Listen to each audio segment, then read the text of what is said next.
नमस्कार मंडळी, welcome two निराली माय चॅनल.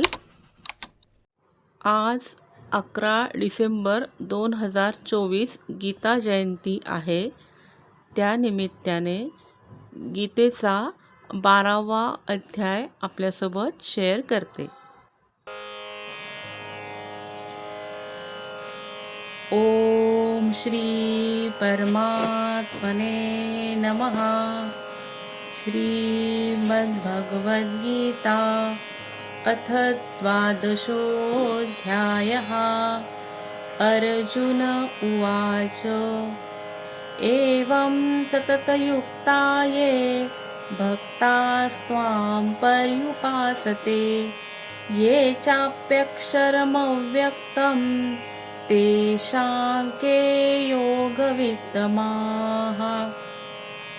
श्रीभगवान् उवाच मय्यावेश्य मनो ये मां नित्ययुक्ता उपासते श्रद्धया परयोपेतास् ते मे युक्ततमा मताः. ये त्वक्षरं अनिर्देशम् अव्यक्तं पर्युपासते सर्वत्र गमचिन्त्यं च कूटस्थमचलं ध्रुवम् संनियमेन्द्रियग्रामं सर्वत्र समबुद्धयः ते प्राप्नुवन्ति मामेव सर्वभूतहिते रताः.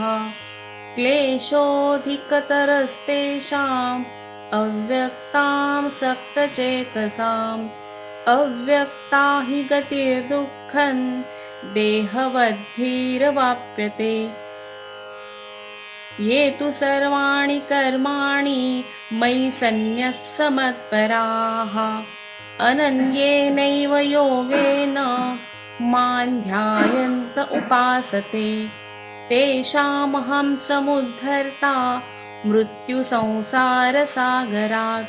भवामि न चिरात् पार्थ मय्यावेशितचेतसां मय्येव मन आधस्व मयि बुद्धिं निवेशय.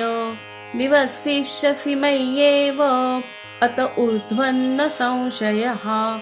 अथ चित्तं समाधातुं न शक्नोषि मयि स्थिरम् अभ्यासयोगेन ततो मामिच्छाप्तुं धनञ्जय.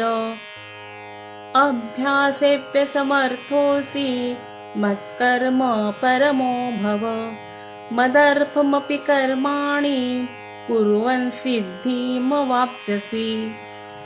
अथैतदप्यशक्तोऽसि कर्तुं मद्योगमाश्रितः सर्वकर्मफलत्यागं ततः कुरु यतात्मवान्. श्रेयो हि ज्ञानमभ्यासात् ज्ञानाद् विशिष्यते ध्यानात् कर्मफलत्यागं त्यागात् शान्तिरनन्तरम्. अद्वेष्टा सर्वभूतानां मैत्रः करुण एव च निर्ममो निरहङ्कारः समदुःखः सुखक्षमी. सन्तुष्टः सततं योगी यतात्मा दृढनिश्चयः मय्यर्पितमनो बुद्धिः यो मद्भक्तः स मे प्रियः.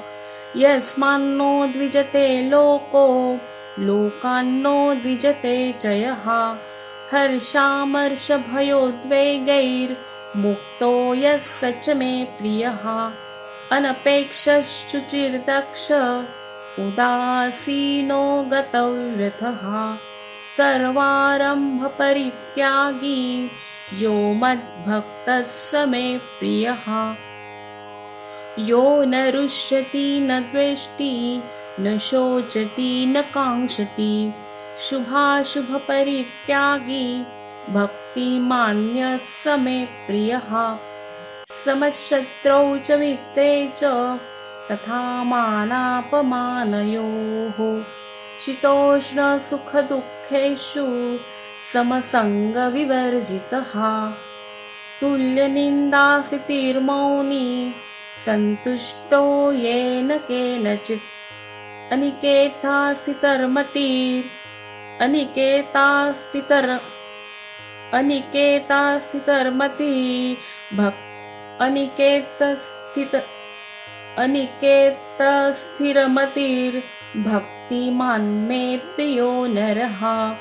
ये तु धर्म्यामृतमिदं यथोक्तं पर्युपासते श्रद्धानामतपरमा भक्तास्तेतीव मे प्रियाः।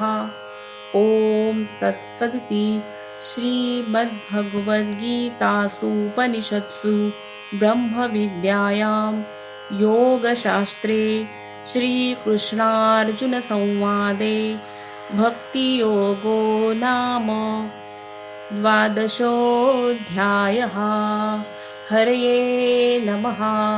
हरये नमः। हरये नमः। Please like, share and subscribe Nirali my channel. Thank you.